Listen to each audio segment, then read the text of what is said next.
Greetings, all you fine feathered folks out there, and welcome to another beachfront installment of Yeah. Disinformed After Dark. I'm Shane, I'm Michael. I'm Courtney. and yes, we are officially Beetlejuice Goes Hawaiian this week. It's delightfully good times. I'm going to the farm. What are you talking about? Yeehaw. Well, for a poor, that is in fact oceanfront property. Oh, good point. So technically, you are dressed for the beach. A delightful time for everyone. In any event, life's a beach and then you die. So we are 3/4 of the co-hosts of the incredibly popular podcast, the Disinformed Podcast, which flees your preferred podcast provider app every marvelous Monday morning. But we also have this as a video component, so you can come over here as we decompress after our episodes every week, and we get a little metaphysical from time to time. Ooh. As we were extolled by the Jane Fonda workout tape. So what we have gotten back into, if you are blissfully unaware, is we have rekindled our romance with one Chuck Klosterman, and we have moved into the packet of the supertheticals, since we had exhausted all of the hypotheticals previously. But I'm supremely excited because we are going to get very metaphysical on this one. This is one of the differing types that we discussed last time, where we're going to be imagining someone we don't know. Instructions are very specific, though, so don't get too daunted. Okay. It'll be fine. Did you have something else you were angling to include there, Mr. Michael, before we got really rolling? No, other than the stuff that we typically do at the end, smash the like button, ring the bell. We got plenty of shorts, etc. Listen, we have enough premature discussion from the episode this week, which if you are not a stoned ape at this exact moment, I'm upset at you. So go get yourself some psilocybin, friends, and settle in, because we're about to change how we feel about religion with this particular topic. Oh, God. I kid. Well, yes, you're right. So, Hey. Everybody ready for this week's Superthetical? Yep. Give it to me. So the person we are imagining is a middle-aged individual who is dressed shabbily. They are quiet and solitary. Why do we have to imagine you? Easy. I'm thinking about Willie Nelson. He's not dressed shabby. I am a Dapper Dan man. Yeah, I will not have how you impugn my tiger shirt. Charlie Sheen gave me this shirt. I'll have you know. And he's got Adonis DNA. Dilettante drama queen over there trying to cast aspersions. God, I'm all verklempt now. If it's anything, I do enjoy your shirt. Thank you. It is filled with tiger blood and diamond hands, and I will not hear anybody say anything different. Follow your nose, mother... Anyway. You move into a new apartment building. Hopefully. Thank God. I'm looking for it soon. The imagined person lives in the apartment across the hall. You occasionally see them, but they don't make eye contact. Welcome to Phoenix. Every other person you meet in the building seems affable, and yet they all have negative things to say about this person.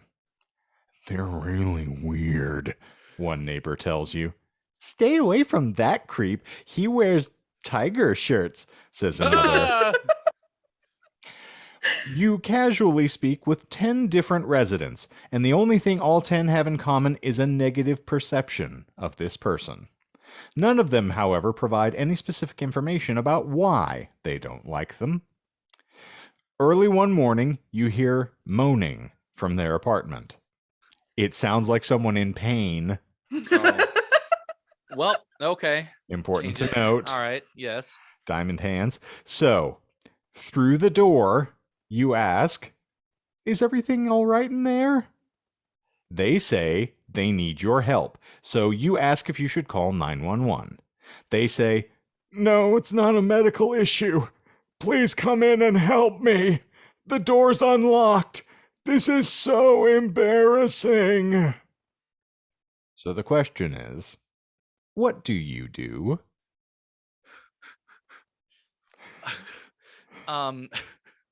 So I just want to start by saying, I know you didn't tell us to imagine someone specifically that you didn't know, but when you said middle-aged, shabby, kind of to himself, my first thought was the Greek philosopher Diogenes, the one that lives like claims to have no possessions, lives on the street, like yells and throws shit at people or stuff, poop. Dang it. This is why I love you, Michael, because I will Ugh. never expect the standard rote response from you. No. So tell us about this Greek philosopher you're going to go bust the door down for. So I do know that he would just engage and yell at people. He always, there was a great story where he met with Alexander, the Great, the guy that conquered everywhere. And I didn't think you met with Alexander the Mediocre, the guy that started a Sonic in his hometown. oh, good for him. I ever since that football injury, it's been hard for him to get back on his feet. So He saw the cultured world and wept, for there were no more limeades for him to mix.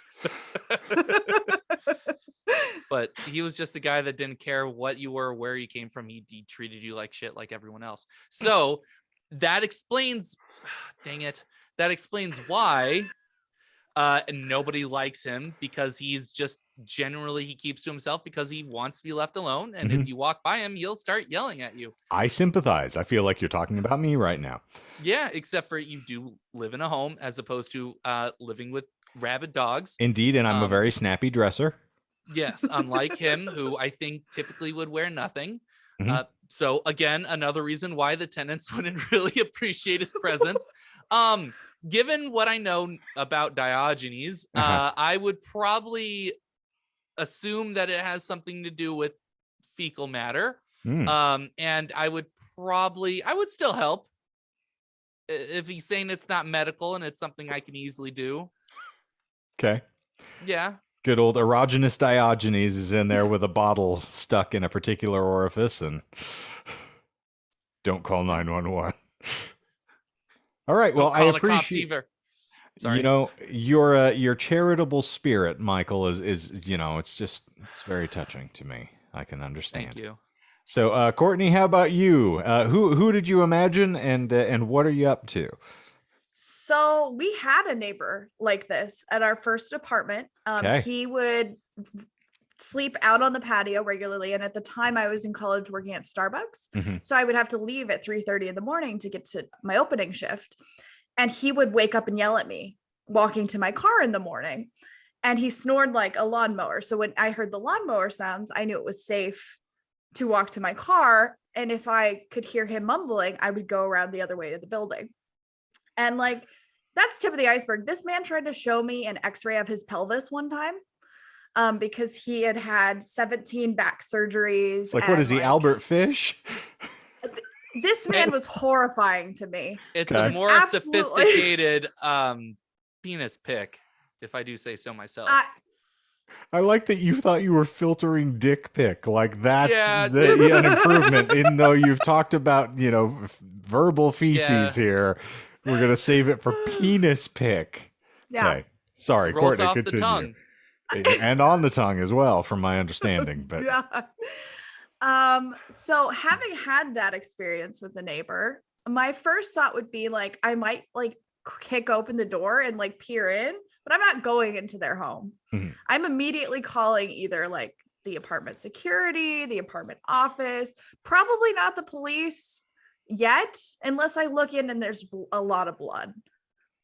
But like, I'm not going in there. Okay. I can understand. What, just before I answer, is there any speculation as to what everybody thinks might be happening? I think that's also something that's interesting to note here. Like I said, I presumed it had something with fecal so matter or wild dogs. Okay. Because he also was known, he would fight wild dogs for food. Well, who doesn't? I mean, between me and that, brown sugar cinnamon Pop-Tart, that dog is losing.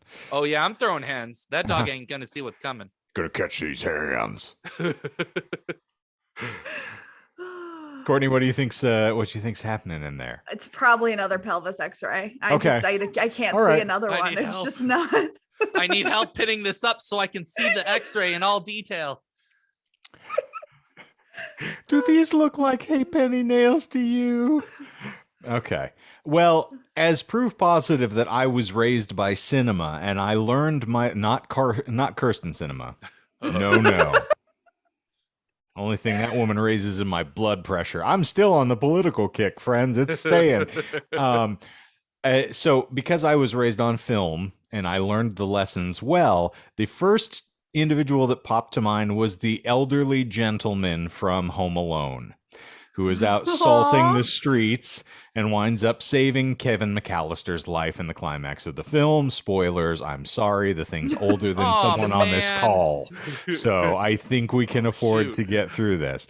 But then I thought about the woman who was tending the birds in Central Park in the second Home Alone movie as well. And I thought, these are interchangeable. We'll just see what happens. Maybe the two of them live together. I don't know.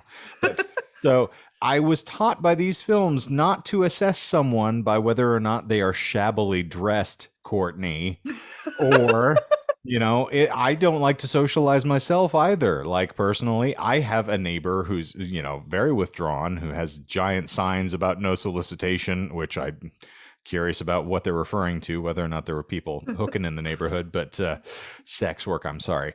And so I would think, there's probably a good person in there. And I'm, maybe they just don't like to go out much and they're in a bit of a pickle, got an awkward situation, trying to shave something off of his back and he can't get to it, or, she's trying to fix the dryer and got stuck in there, as Pornhub has taught me. So, I mean, any number of things that might just be available to us. So, yes, I'm going in. I'm going to be that good Samaritan who gets clubbed over the back of the head and then chopped into mincemeat and made into pies. But that's because movies taught me people are decent, in spite of the fact that reality has constantly disabused me of that notion. What are you doing, step bro? Making you into pie. I'm helping you out of there, but I'm still stuck. Well, I won't be. Anyway, no.